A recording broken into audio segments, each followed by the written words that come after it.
سر آپ یہ بتائیے کہ اس وقت وبا کے دن چل رہے ہیں اور بہت زیادہ پرابلم لوگ فیس کر رہے ہیں، خاص طور پہ یہ جو حالات اس وقت کریٹ ہو چکے ہیں کرونا وائرس کی وجہ سے، اس سچویشن میں کس طرح سے آپ کی جماعت جو ہے وہ لوگوں کو ہیلپ پرووائڈ کر رہی ہے، یہ تھوڑا سا بتائیں۔ دیکھیں، ایک تو تحریک انصاف اپنے اینڈ سے جگہ جگہ جو ہے وہ راشن تقسیم کر رہی ہے، اور جو ہمارا احساس پروگرام ہے حکومتی سطح پہ، اس میں کوئی 68 بلین ابھی تک جو ہے ڈسبرس ہو چکے۔ اس ڈیٹا پر جو بے نظیر انکم سپورٹ کا ڈیٹا تھا، جو فلٹرڈ ڈیٹا تھا، اس میں یہ ڈسبرس ہو چکے، اور مزید ابھی جو ہے وہ ڈیٹا بن رہا ہے، جو 27 اپریل تک وہ کیمپین چل رہی ہے، جس میں کوئی 2 کروڑ کے قریب لوگ ابھی تک ویریفائی ہو چکے ہیں، اگر میں غلط نہ ہوں۔ اور اس کے ساتھ ساتھ جو فکسڈ میری اپنی جو تنظیم ہے وہ جو کام کر رہی ہے، ہم کراچی کے علاوہ، کراچی شہر کے علاوہ اسلام آباد، لاہور، حیدرآباد، پشاور، ملتان، یہاں کام کر رہے ہیں، ہم راشن کی تقسیم کر رہے ہیں۔ ابھی تک ہزاروں فیملیز تک ہم ہوم ڈیلیور کر چکے ہیں۔ راشن کا ایک پیکٹ بنتا ہے جس میں ان کے 15 دن کا سامان ہوتا ہے ایک فیملی کے لیے، جو 4 سے 5 افراد کی فیملی ہوتی، اور ساتھ ہی ساتھ ہم کراچی میں ڈس انفیکشن اسپرے کر رہے ہیں، ہائیڈروجن پیروکسائڈ کیمیکل کو یوز کر کے۔ ہم نے خود سے اپنی ایک مشین بنائی ہے، خود سے اسمبل کیا ہے اس کو، اور جگہ جگہ ہم اپنی ٹریکٹرز کی مدد سے اسپرے کر رہے ہیں، مساجدوں میں اسپرے کر رہے ہیں، کمرشل لینز میں، اور جہاں بھی لوگوں کا تھوڑا بہت آج کل گیدرنگ ہوتی ہے۔ آپ نے ایک ڈس انفیکٹ واک تھرو گیٹس جو ہیں وہ بہت زیادہ ہم نے سنا ہے کہ آپ نے وہ لگوائے ہیں، ایک تو تھوڑا سا یہ بتائیں کہ وہ کن کن جگہوں پہ آپ نے لگوائے ہیں؟ دیکھیں، ہم نے ایک آئیڈیا فلوٹ کرنا تھا، اس کے لیے ہم نے پہلے اپنی مدد ایک یہ آئیڈیا دیا سوشل میڈیا پہ۔ لوگ یہ سمجھتے کہ شاید یہ جو واک تھرو گیٹس ہوتے یہ کوئی بہت مہنگی چیز ہے، اور یہ صرف جو ہے وہ جو آپ کا کارپوریٹ سیکٹر ہے، گورنمنٹ سیکٹر ہے، وہیں یہ استعمال کیا جا سکتا، کیونکہ ہم ٹرکی کی ویڈیوز دیکھتے، باہر ممالک کی ویڈیوز دیکھتے، ایسے سسٹمز دیکھتے، تو ہم سوچتے یہ بہت کاسٹلی ہے، لیکن ہم نے یہ آئیڈیا فلوٹ کرنا تھا کہ یہ اتنا آسان ہے کہ ہم خود بیٹھ کے بنا سکتے ہیں، اس میں کوئی راکٹ سائنس نہیں ہے۔ جو گارڈن میں آپ کے نوزلز لگتے پانی دینے کے لیے، وہی آپ نے انسٹال کرنا، 1 ہارس پاور کی موٹر لگا کر، اور پیچھے ایک ٹینک ہونا، اور آپ خود بنا سکتے ہیں۔ لیکن ہاں، یہ ضرور ہے ابھی وینڈر اویلیبل نہیں، ابھی سامان اویلیبل نہیں، تو تھوڑا سا یہ مشکل ہوتی ہے۔ یہ بھی آپ بات کمپلیٹ ہم نے اس کو مساجدوں کے باہر، سپر مارکیٹس کے باہر، ہم ڈسٹرکٹ ایڈمنسٹریشن کو ہم نے انگیج کیا کہ ہمیں آپ جگہ بتائیں، اور آج ہی انشاءاللہ ہم ایک مسجد کے باہر اس کو پھر سے نصب کریں گے۔ ٹھیک ہے۔ اچھا، یہ بھی بتائیں کہ جس طرح ہم دیکھ رہے ہیں کہ کچھ لوگ شکوہ بھی کرتے ہوئے ہمیں دکھائی دے رہے ہیں، بلکہ بہت سے لوگ دکھائی دے رہے ہیں کہ ہمیں حکومتی امداد نہیں پہنچ رہی، تو وہ لوگ اگر کانٹیکٹ کرنا چاہیں یا وہ آپ سے ہیلپ لینا چاہیں تو اس کے لیے کیا طریقہ کار ہے؟ تھوڑا سا یہ بتائیں ان لوگوں تک تاکہ آپ کا میسج پہنچے۔ دیکھیں، میں چونکہ وفاقی حکومت کا نمائندہ ہوں، میں ان کا کہہ سکتا ہوں، جو صوبائی حکومت ہیں وہ اپنا کام کر رہی ہوں، مجھے چونکہ میں انوالو نہیں، میں ان کے بیہاف پہ کچھ کہہ نہیں سکتا۔ وفاقی حکومت نے 8171 ایک کوڈ دیا ہے جس پہ آپ اپنا NIC نمبر بھیجیں تو آپ کو اہلیت اور نا اہلیت کا رپلائی آئے گا۔ ٹھیک ہے۔ جب آپ اہل ہوں گے، اچھا، تو پھر وہ آپ اس ڈیٹا کا حصہ بنیں گے، اور وہ ڈیٹا ٹوٹل فلٹر ہو رہا ہے۔ اب فلٹر سے مراد یہ کہ دیکھا جائے گا کہ آپ کی ذریعہ معاش، آپ کی معاشی حیثیت کیا ہے، آپ کے یوٹیلیٹی بلز کیا ہیں، آپ کے جو بھی لیونگ سٹینڈرڈز ہیں، آیا وہ کس کلاس میں، وہ پاورٹی لائن سے نیچے ہیں یا اوپر ہے، اس بنیاد پہ آپ کے پاسپورٹس ہیں، آپ نے حج کیا ہے یا نہیں، یہ سب چیزیں یہ چیک کی جائیں گی۔ ونس آپ اہل ہوتے ہیں تو آپ کو پیسے ملیں گے، اور بے نظیر انکم سپورٹ والے ڈیٹا کو فل فور اس لیے ملے کیونکہ وہ فلٹرڈ ڈیٹا تھا۔ اچھا، ایک بات مجھے اور بتائیں، یہ جو آپ احساس پروگرام کی آپ بات کر رہے ہیں کہ اس کے تحت لوگوں کو پیسے دیے جا رہے ہیں، 12,000 روپیہ کتنے ٹائم پیریڈ کے لیے دیا جا رہا ہے؟ کیونکہ ابھی تو ہمیں نہیں پتا یہ وبا آگے کتنے دن مطلب اور کتنا عرصہ چلے گی، یہ ایک فیملی کو اگر ملتی ہے تو وہ کتنے ٹائم پیریڈ کے لیے ملتی ہے؟ اس کا یہ تھا کہ یہ 3 مہینے کے لیے تھا، کہ آپ 3 مہینے تک یہ 12,000 روپے سے وہ راشن ایک فیملی کے لیے جو 3 سے 4 یا 5 افراد کی فیملی ہو تو وہ اس سے راشن خرید سکے۔ ہم فکسڈ جو راشن پرووائڈ کریے، ہم 1500 سے 1900 کے درمیان ہمارا ایک پورا راشن کا پیکٹ بنتا۔ ٹھیک ہے۔ تو میرا خیال ہے کہ 3 مہینے کے لیے انف ہے جو گورنمنٹ نے اس کے لیے اناؤنس کیا۔ جی، ہم اس وقت یہی چیزیں سوچیں کہ یہ چیز دیکھنی چاہیے کہ وفاقی حکومت، جیسے آپ کا تعلق وفاقی حکومت سے ہے اور آپ حکومتی جماعت سے آپ کا تعلق ہے. کس طرح سے آپ اس وقت سب چیزیں, سب گلے شکوے بھلا کر اگر آپ جو ہے وہ صوبائی حکومت کو ساتھ ملائیں اور لوگوں کے مسائل کو حل کرنے کے اوپر فوکس کیا جائے, تاکہ ہم دیکھ رہے ہیں ابھی بھی سندھ میں بہت زیادہ مسائل ہیں, بہت زیادہ لوگ پرابلم کا شکار ہیں, تو اس چیز کو کس طرح سے ہم جو ہے وہ ہینڈل کر سکتے ہیں؟ جہاں تک آپریشنز کا تعلق ہے, وفاقی حکومت پہلے دن سے پورا تعاون کر رہی, یعنی این ڈی اے میں جو نیشنل ڈیزاسٹر یہ سارا پروگرام ہے, یہ پہلے دن سے جو ریسورسز ان کو چاہیے سندھ حکومت کو اور باقی صوبوں کو, سب کو انہوں نے پرووائڈ کیا, فل بیکنگ دی ہے, اور اس چیز کا اعتراف صوبائی گورنمنٹ نے کیا ہے.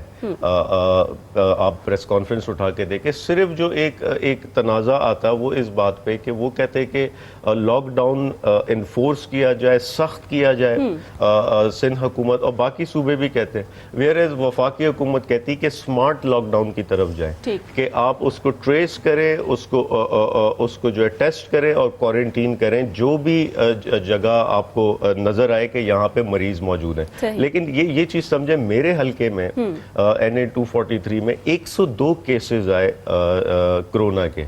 ان 102 کیسز کا ہم نے ان سے پوچھا آپ ہمیں ڈیٹا پرووائڈ کریں, انہوں نے ہمیں ڈیٹا دیا, تو ہم نے ان سے ڈسٹرکٹ ایڈمنسٹریشن سے کہ اب آپ کے پاس ڈیٹا ایڈریس ہے, اسٹریٹ موجود ہے, بجائے اس کے آپ پورا علاقہ جو ہے وہ سیل کریں, پورا علاقہ بند کریں. آپ کے پاس جب 102 گلیاں موجود ہیں, آپ یہ 102 گلیاں کیوں نہیں بند کرتے؟ یہ 102 گلیاں کی آمد و رفت بند کر دیں, میرا خیال ہے مسئلہ حل. تو یہ اپروچز ہیں, ان کی اپروچ ڈفرینٹ ہے, ہماری ڈفرینٹ ہے.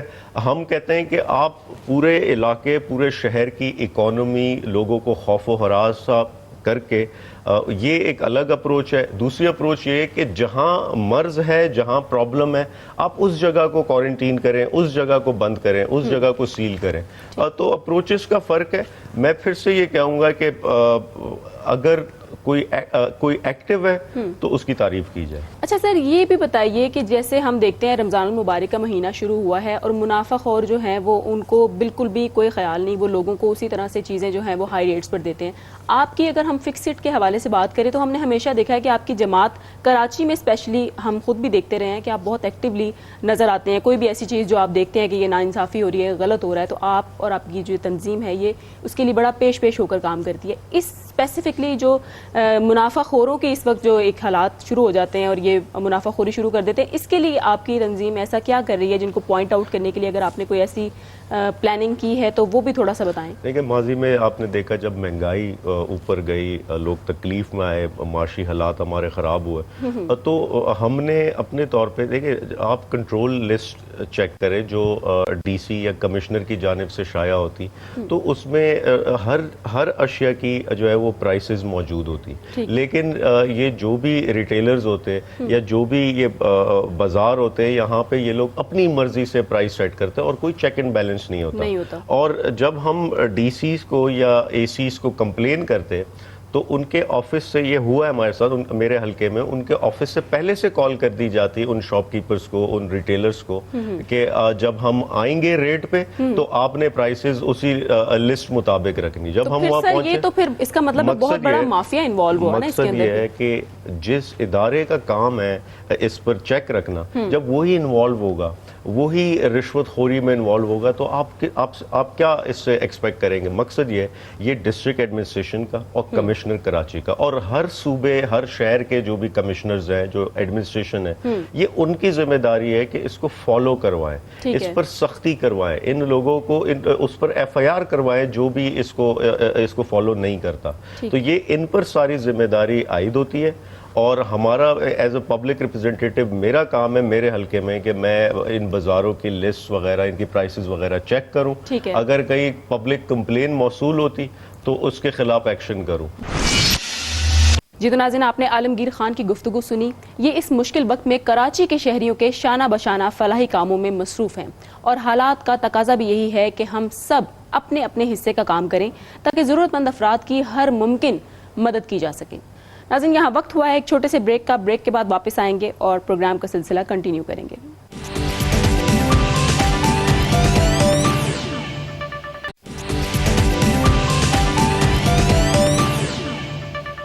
اب بات کرتے ہیں کراچی کے ڈاکٹرز کے حوالے سے. کرونا وائرس کے خلاف فرنٹ لائن پر لڑنے والے ڈاکٹرز اب ہاتھ جوڑنے پر مجبور ہو گئے ہیں۔ گزشتہ دنوں کراچی پریس کلب میں خواتین ڈاکٹرز نے ایک پریس کانفرنس کی اور حکومت سے لاک ڈاؤن مزید سخت کرنے کا مطالبہ کر دیا۔ ان لیڈی ڈاکٹرز کا یہ کہنا تھا کہ لاک ڈاؤن میں نرمی کی وجہ سے مریضوں کی تعداد میں اضافہ ہو رہا ہے، اس لیے لاک ڈاؤن میں سختی لائی جائے۔ خواتین ڈاکٹرز کا یہ کہنا تھا کہ کرونا کے مریضوں کا علاج کرنے کے لیے ان کو اپنی زندگیاں خطرے میں ڈالنی پڑتی ہیں۔ اگر لاک ڈاؤن میں سختی نہ لائی گئی تو مریضوں کی تعداد خطرناک حد تک بڑھ جائے گی۔ ان لیڈی ڈاکٹرز نے پریس کانفرنس میں یہ بھی بتایا کہ ان کے پاس مکمل حفاظتی کٹس نہیں ہیں۔ ان حالات میں ان کے لیے خطرات اور زیادہ بڑھ گئے ہیں، یعنی صرف مریض نہیں بلکہ ڈاکٹرز بھی یکساں طور پر کرونا کے خطرے سے دوچار ہیں۔ ان حالات میں چین کی طرز کا سخت لاک ڈاؤن کیا جائے، کیونکہ اگر مریضوں کی تعداد بہت زیادہ بڑھ گئی تو حالات قابو سے باہر ہو جائیں گے۔ کراچی کی خواتین ڈاکٹرز کے علاوہ چند دن پہلے میل ڈاکٹرز نے بھی ایک پریس کانفرنس کی ہے اور حکومت سے لاک ڈاؤن میں مزید سختی لانے کی درخواست کی ہے۔ ان ڈاکٹرز کا کہنا تھا کہ ہمارے 80% اسپتال کرونا کے مریضوں سے بھر چکے ہیں۔ اگر مریضوں کی تعداد میں اسی طرح اضافہ ہوتا رہا تو اسپتالوں میں مریضوں کے لیے گنجائش باقی نہیں بچے گی۔ پریس کانفرنس میں ڈاکٹر سجاد اور ڈاکٹر سعد نیازی کا کہنا تھا کہ اب تک تقریباً 162 ڈاکٹرز اور پیرامیڈیکل سٹاف کرونا سے متاثر ہو چکے ہیں۔ ان تمام ڈاکٹرز نے شہریوں سے یہ درخواست کی کہ وہ کرونا کے مرض کو سنجیدگی سے لیں اور ہر ممکن احتیاط کریں، کیونکہ کرونا تیزی سے پھیل رہا ہے اور انہیں خدشہ ہے کہ کہیں حالات قابو سے باہر نہ ہو جائیں۔ ان ڈاکٹرز کی گفتگو ایک الارمنگ صورتحال کی طرف نشاندہی کر رہی ہے اور صرف احتیاطی تدابیر پر عمل کر کے ہی اس خطرے کو ٹالا جا سکتا ہے۔ ناظرین، کراچی میں لاک ڈاؤن کی وجہ سے پیدا ہونے والے معاشی مسائل نے صرف عام عوام کو ہی نہیں بلکہ پرندوں کو بھی متاثر کیا ہے۔ پرندے بھی لاک ڈاؤن کی وجہ سے خوراک کی کمی کا شکار ہو کر رہ گئے ہیں۔ کراچی شہر میں لاک ڈاؤن کی صورتحال ہے، لیکن اس مشکل وقت میں بھی ایسے خدا ترس شہری موجود ہیں جو ضرورت مند انسانوں کے علاوہ پرندوں کے دانہ پانی کی بھی فکر کر رہے ہیں۔ یہ شہری ان پرندوں کے لیے خوراک خرید بھی رہے ہیں اور ان تک پہنچا بھی رہے ہیں۔ شہریوں کی بڑی تعداد ان پرندوں کو ہر روز دانہ ڈال رہی ہے۔ ان شہریوں میں ہر عمر اور طبقے کے افراد موجود ہیں جو اپنی مشکلات بھول کر ان بے زبان جانوروں کا خیال رکھ رہے ہیں۔ ناظرین، رمضان المبارک کا مہینہ شروع ہو چکا ہے، لیکن اس کے ساتھ ہی منافع خور بھی پوری طرح جاگ گئے ہیں اور اشیاء خورد و نوش اور پھل فروٹ کی قیمتیں بھی بڑھا دی گئی ہیں۔ ایک طرف تو شہری کرونا وائرس کے خطرے کا سامنا کر رہے ہیں اور لاک ڈاؤن کی وجہ سے معاشی مسائل کا شکار ہیں، اور اب منافع خوروں نے ہمیشہ کی طرح رمضان المبارک کے مہینے میں مہنگائی کا سیلاب لانے کی ٹھان لی ہے۔ اس حوالے سے شہری حکومت کا کیا پلان ہے؟ ان منافع خوروں کو کس طرح سے کنٹرول کرے گی حکومت؟ ان سوالوں کے جواب ملنا بہت ضروری ہے، کیونکہ اب حالات پہلے جیسے نہیں ہیں۔ اب شہریوں پر مہنگائی کا بوجھ بڑھانے کا نتیجہ بہت بھیانک بھی نکل سکتا ہے۔ ہم نے اسی حوالے سے بات کی ہے کمشنر کراچی افتخار شالوانی سے۔ جی افتخار صاحب، بتائیے گا کہ ہمیشہ کی طرح اس دفعہ بھی منافع خور رمضان المبارک میں سرگرم ہو گئے ہیں۔ کراچی کے شہری پہلے ہی لاک ڈاؤن کی وجہ سے معاشی مسائل کا شکار ہیں۔ کیا آپ ان منافع خوروں کو کنٹرول کرنے کے لیے کوئی حکمت عملی تیار کر رہے ہیں؟ نہیں جی، اس میں ہم نے پرائس چیکنگ کے لیے بڑے سخت قسم کے اقدامات ہم نے کیے ہیں۔ اس میں آپ نے دیکھا ہے کہ پچھلے 3-4 دن میں بلکہ ہفتے سے زیادہ جتنے بھی یہ ہمارے بڑے سٹورز تھے جس پہ جو لوگ مہنگی چیزیں بیچ رہے تھے اور پھر جو کرونا کی جو SOP تھی جو ہم نے انہیں جاری کی اس کی وہ خلاف ورزی کر رہے تھے، تو ان سٹورز کو ہم نے جرمانہ بھی کیا، ان سٹورز کو سیل بھی کیا ہے۔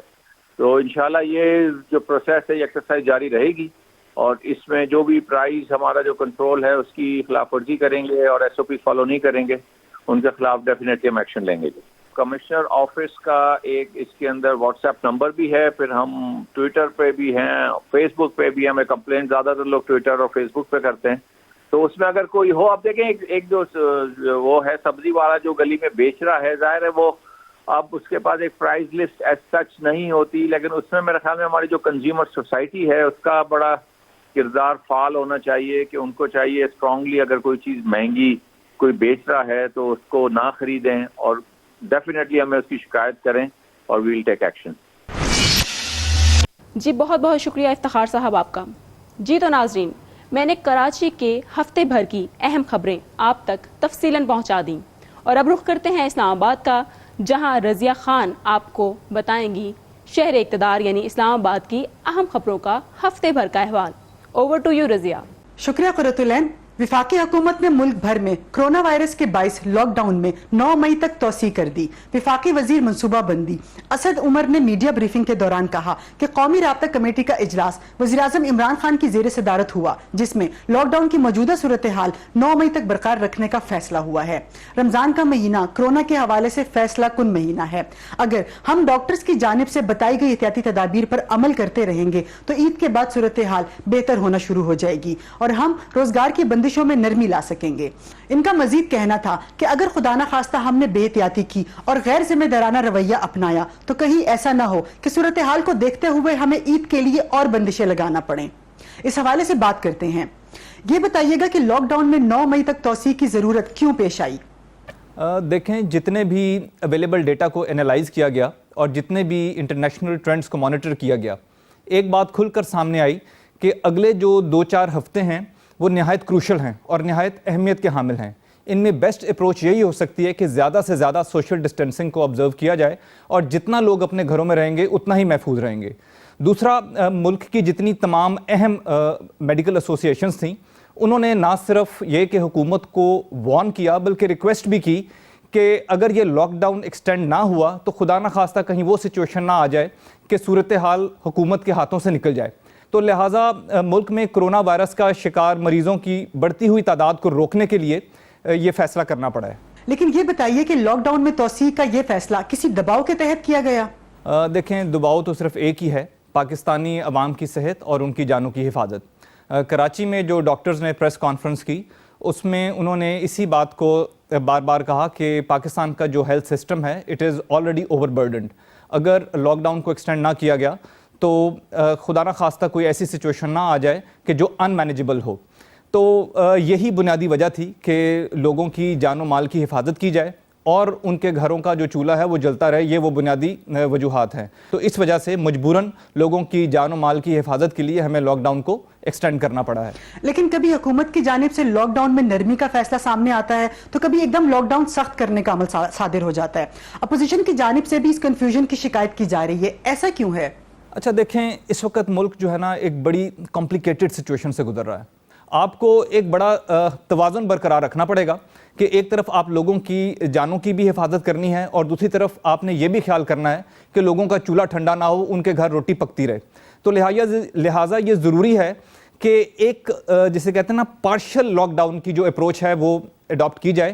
ریسنٹلی یہ جو اب نیشنل کوارڈینیشن کمیٹی کا اجلاس ہوا تھا، اس میں یہی فیصلہ ہوا ہے کہ ایک سمارٹ لاک ڈاؤن یعنی کہ ٹیسٹنگ، ٹریکنگ اور کوارنٹائن کی اپروچ استعمال کی جائے گی. لوگوں کو ٹیسٹ کیا جائے گا، ان کو ٹریک کیا جائے گا اور جس علاقے میں آپ کو زیادہ کیسز رپورٹڈ ملیں گے وہاں پر کمپلیٹ لاک ڈاؤن انفورس کر دیا جائے گا اور پھر اکارڈنگلی وہاں ہماری ٹائیگر فورس اور دوسری جو ایڈمنسٹریٹو مشینری ہے وہ لوگوں کے گھروں میں جا کے ان کی ضروریات زندگی پوری کرے گی. باقی علاقوں میں جہاں پر اتنی شدت اس وائرس کی نہیں ہوگی وہاں کاروبار زندگی اسی طریقے سے چلتا رہے گا. جی بہت شکریہ. اسی کے ساتھ یہاں لیتے ہیں ایک مختصر سا بریک، ہمارے ساتھ رہیے گا.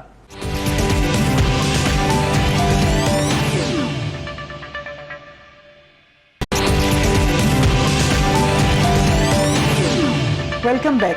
وزیر اعظم عمران خان اور امریکی صدر ڈونلڈ ٹرمپ کے مابین ٹیلی فونک رابطہ ہوا جس میں علاقائی امور، دو طرفہ تعاون، کرونا وائرس سے وابستہ مسائل اور عالمی معیشت پر اثرات کم کرنے کے طریقوں پر تبادلہ خیال کیا، جبکہ امریکی صدر نے وبا کا مقابلہ کرنے کے لیے امداد کا یقین دلایا. وزیر اعظم عمران خان نے امریکہ میں کرونا سے قیمتی جانوں کے ضیاع پر اظہار افسوس کیا، جبکہ پاکستان میں پھیلاؤ پر قابو پانے کی کوششوں پر روشنی ڈالی. وزیر اعظم نے افغان امن عمل کی سہولت کاری کے لیے عزم کا اعادہ بھی کیا. وزیر اعظم کے کرونا ٹیسٹ پر امریکی صدر نے جدید تیز رفتار ٹیسٹنگ مشین بھیجنے کی پیشکش کی. اسی حوالے سے بات کرتے ہیں سینئر تجزیہ کار اور صحافی حامد المشرقی سے. جی شکریہ حامد صاحب. یہ بتائیے گا کہ صدر ٹرمپ کا اس موقع پر وزیر اعظم عمران خان کو فون کتنی اہمیت کا حامل ہے؟ جی بہت شکریہ آپ کا. دیکھیے، یہ بڑا اہمیت کا حامل ہے اس وقت صدر ٹرمپ کا وزیر اعظم عمران خان کو فون.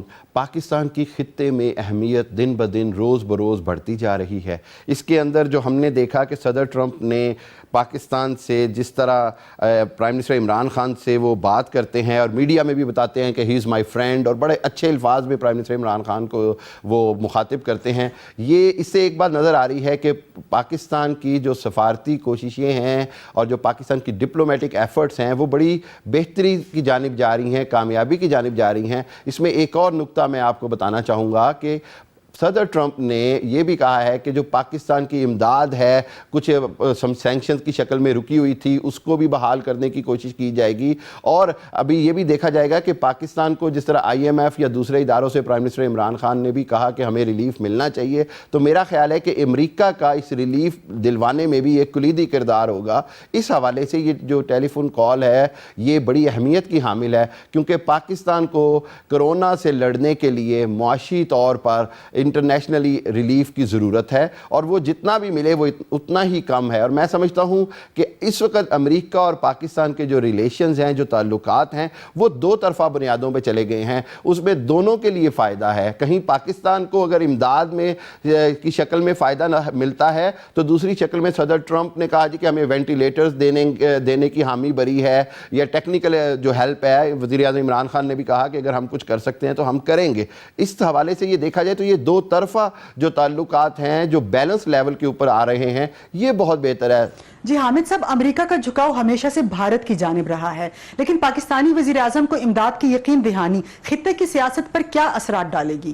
میں نہیں سمجھتا کہ ہمیں صرف اور صرف اس بات کے اوپر ہم صدر ٹرمپ کے سٹیٹمنٹ کے اوپر ہمیں بہت زیادہ خوشی کے شادیانے بجانے چاہیے, کیونکہ صدر ٹرمپ کہیں نہ کہیں ایک دم سے ان کا جھکاؤ بھارت کی طرف بھی ہو جاتا ہے. لیکن اس وقت جو صورتحال نظر آ رہی ہے اس میں یہ بھارت کی واضح سفارتی شکست ہے. اور میں یہ بھی بتاؤں گا کہ بہت سارے جو انٹرنیشنل میڈیا ہیں, جو بھارتی چینلز ہیں اور جو انٹرنیشنل میڈیا ہے, وہ اس بات کی نشاندہی کر رہا ہے کہ امریکہ کے پاکستان کی طرف تعلقات اب بہتری کی طرف جا رہے ہیں. پاکستان سے وہ زیادہ تعاون کر رہا ہے, جو کہ بھارت کو کسی بھی صورت جس کو کہتے ہیں نا کہ وارے میں نہیں آتا. بھارت کے لیے بڑا اس کو بڑی تکلیف ہے اس سے, لیکن یہ پاکستان اور خطے میں امن کے لیے بہت ضروری ہے. جی حامد صاحب, ٹرمپ نے جو وزیر اعظم عمران خان کو فون کیا ہے, لیکن اس سے ہم کیا سمجھے کہ ٹرمپ انتظامیہ کا جھکاؤ پاکستان کی طرف بڑھ گیا ہے؟ جی بات یہ ہے کہ ٹرمپ انتظامیہ کا جھکاؤ جو ہے وہ میں یہ نہیں کہوں گا کہ بڑھ گیا ہے. ٹرمپ انتظامیہ یا ان کی جو گورنمنٹ ہے وہ حالات اور واقعات کے مطابق اپنے سٹیپس لیتے ہیں. دیکھیے وہاں کی پالیسی میکنگ جو ہے وہ بڑی محتاط ہوتی ہے. وہ یہ دیکھتے ہیں کہ اس وقت ہمیں کس کی ضرورت ہے اور کون ہمارے زیادہ کام آ سکتا ہے. لیکن ہم بار بار یہ دیکھتے آئے ہیں کہ کئی بار یہ جھکاؤ امریکہ کا عارضی بھی رہا ہے. امریکہ کی جو ریپوٹیشن ہے ہمارے ساتھ تعلقات کے حوالے سے, چاہے وہ رشیا سے انخلا کے بعد ہو یا 9/11 کے بعد جب افغانستان کی جنگ انہوں نے ختم کی اور ایک دم سے نکلنے کی کوشش کی اور پاکستان دہشت گردی کا شکار ہو گیا. ان ساری صورتحال میں میں بار بار یہی کہوں گا کہ پاکستان کو ہر طرح سے محتاط رہنا ہے. ان کا نظر آنے والا جھکاؤ جو ہے پاکستان کی طرف وہ عارضی بھی ہو سکتا ہے. اس لیے پاکستان کو اپنی پالیسی, گورنمنٹ آف پاکستان کو اپنی پالیسی بالکل اس انداز میں بنانی چاہیے, اس انداز میں ترتیب دینی چاہیے جس میں امریکہ سے ہم اس وقت کچھ فائدہ اٹھا سکیں سفارتی سطح پر, خصوصاً کشمیر کے مسئلے پر. ہم ان سے اس وقت امریکہ صدر ٹرمپ انتظامیہ پر دباؤ ڈال کر آج اقوام متحدہ کی قراردادوں کے مطابق مسئلہ کشمیر کے حل کے لیے کچھ سیر حاصل کوششیں کر سکتے ہیں, کیونکہ امریکہ کو ہم سے کام ہے اور ہمیں اس موقع کا فائدہ اٹھانے کی ضرورت ہے. جی بہت شکریہ حامد صاحب. حکومت نے احساس ایمرجنسی کیش پروگرام میں شناختی کارڈ کی مدت کی شرط ختم کر دی. اسلام آباد میں پریس کانفرنس کرتے ہوئے وزیر اعظم کی معاون خصوصی ڈاکٹر ثانیہ نشتر نے بتایا کہ کیش پروگرام میں کیٹیگری 1 80% تک مکمل ہو گیا ہے, جس کے بعد احساس ایمرجنسی کیش پروگرام کی کیٹیگری 2 چل رہی ہے. معاون خصوصی ڈاکٹر ثانیہ نشتر کا مزید کہنا تھا کہ پاکستان کی تاریخ میں اس سے بڑا سماجی تحفظ کا پروگرام نہیں ہوا. وزیر اعظم کی ہدایت ہے کہ پروگرام کو غیر سیاسی اور شفاف رکھا جائے. یہ پروگرام لاک لاک ڈاؤن اور مشکل حالات میں چل رہا ہے، اسی لیے مسئلے آتے ہیں۔ اس وقت فنگر پرنٹس کا بھی مسئلہ درپیش آ رہا ہے۔ ان کا کہنا تھا کہ شناختی کارڈ کی مدت ختم ہونے والوں کی رقم کی ادائیگی بڑا مسئلہ تھا، لیکن اب شناختی کارڈ کی مدت کی شرط ختم کر دی ہے۔ اسی حوالے سے بات کرتے ہیں تحریک انصاف کے سینئر رہنما ڈاکٹر عابد مہر سے۔ عابد صاحب یہ بتائیے گا کہ ڈاکٹر ثانیہ نشتر کے مطابق احساس پروگرام ملک کی تاریخ کا سب سے بڑا ریلیف پروگرام ہے، مگر اب بھی کچھ جگہوں سے شکایت آ رہی ہے کہ ضرورت مندوں تک یہ ریلیف نہیں پہنچ سکا۔ اس کی بنیادی وجہ کیا ہے؟ دیکھیں، کیونکہ کرونا کی وجہ سے کچھ لوگوں کا شناختی کارڈ جو ہے وہ ایکسپائر ہو چکا ہوا تھا، تو انہوں نے جو کیا کہتے ہیں ڈاکٹر ثانیہ نشتر صاحبہ نے یہ مدت ختم کر دی ہے، تو جن لوگوں کے ایکسپائر ہو چکے ہیں وہ جا سکتے ہیں اور اپنا احساس پروگرام کے جو 12,000 روپیز مل رہے ہیں وہ ان کو دے دیے جائیں گے۔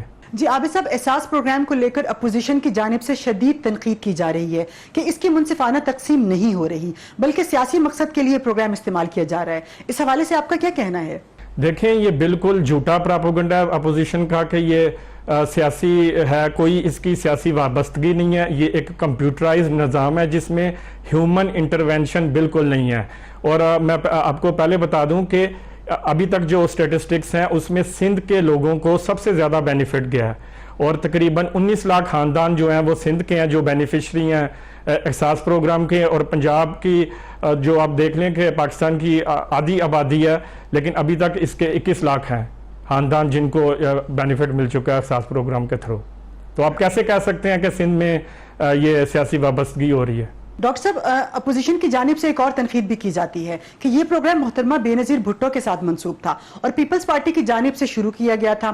اس کا نام تبدیل کرنا درست اقدام نہیں اور چلتے ہوئے منصوبے پر تختی لگانے جیسا ہے۔ آپ کیا کہیں گے؟ دیکھیں، اس میں بات تو بالکل ٹھیک ہے، یہ پروگرام BISP اس کا نام تھا، اور کیا کہتے ہیں احساس پروگرام، ناموں میں کیا رکھا ہے؟ دیکھیں، تحریک انصاف کی حکومت جو وہ ان چیزوں پہ بلیو نہیں کرتی ناموں کا۔ دیکھیں، اگر وہی آپ دیکھ سکتے ہیں کہ ٹھیک ہے نام تو آتے رہتے ہیں، لیکن عوام کو ہماری بات یہ دیکھنی چاہیے کہ 144 ارب روپیہ جو پاکستان میں صرف غریب طبقہ اور پسا ہوا طبقہ اور اس مشکل ٹائم میں ہماری گورنمنٹ اس کو دے رہی ہے۔ ناموں میں کوئی چیز نہیں رکھی ہوئی، ناموں میں چیزیں رکھی ہوتی جو پیپلز پارٹی کے دور میں انہی لوگوں کو جو کفالت پروگرام کے ذریعے جو لوگوں کو پیسے مل رہے تھے وہ تو 1,000 2,000 تھے۔ تو ماشاءاللہ سے ہماری گورنمنٹ جو ہے وہ تقریباً اس مشکل ٹائم میں، آج دیکھیں آج بہت مشکل ہے، معاشی حالات عالمی دنیا کے مشکل ترین ہیں، اور ان حالات میں بھی ہمارے پرائم منسٹر صاحب نے کم غریب طبقے کا خیال رکھتے ہوئے 12,000 روپے اناؤنس کیا۔ تو انشاءاللہ آدھے لوگوں کو مل چکے ہیں، اور انشاءاللہ کچھ ہی دنوں میں آدھے لوگوں کو مزید مل جائیں گے۔ شکریہ عابد صاحب۔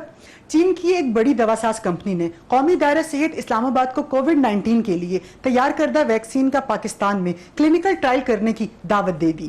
یہ پیشکش China Sinopharm International Corporation کے جنرل مینیجر کی جانب سے NIH کے executive director major general doctor Amir Ikram کے نام لکھے گئے خط میں کی گئی۔ خط میں اس امید کا اظہار کیا گیا کہ کامیاب ٹرائل سے پاکستان ان چند اولین ممالک میں شامل ہو جائے گا جہاں کووڈ-19 ویکسین متعارف کروائی جائے گی۔ اس بڑی پیش رفت پر بات کرتے ہیں چیئرمین وزیر اعظم ٹاسک فورس برائے کورونا اور سائنس و ٹیکنالوجی ڈاکٹر عطاء الرحمان سے۔ عطا صاحب، یہ بتائیے گا کہ چائنا کی جانب سے کلینکل ٹرائل کی پیشکش کا پاکستان کو سادہ لفظوں میں کیا فائدہ ہوگا؟ سب سے پہلے تو فائدہ یہ ہوگا کہ ہمیں پتہ چل جائے گا کہ یہ ویکسین جو ہے یہ کس حد تک کارگر ہوتی ہے ہماری پاپولیشن پہ، کیونکہ ہر ویکسین ہر ایک کے اوپر افیکٹو نہیں ہوتی، ضروری نہیں کہ ہو، اور اگر ہماری پاپولیشن کے اوپر بھی اگر اس کا ٹرائلز کیے جائیں تو ایک تو کوآپریشن ہوگی چائنا اور پاکستان کے درمیان، اور یہ بہت عام بات ہے کہ بین الاقوامی طور پہ بہت ساری کمپنیز جو ہیں وہ مختلف کنٹریز کے مختلف پاپولیشنز پہ ٹرائی کرتی ہیں دیکھنے کے لیے کہ یہ کس حد تک یہ افیکٹو ہے مختلف پاپولیشن گروپس کے اوپر۔ تو ایک تو فائدہ یہ ہوگا کہ یہ پتہ چل جائے گا کہ یہ کس حد تک افیکٹو ہے۔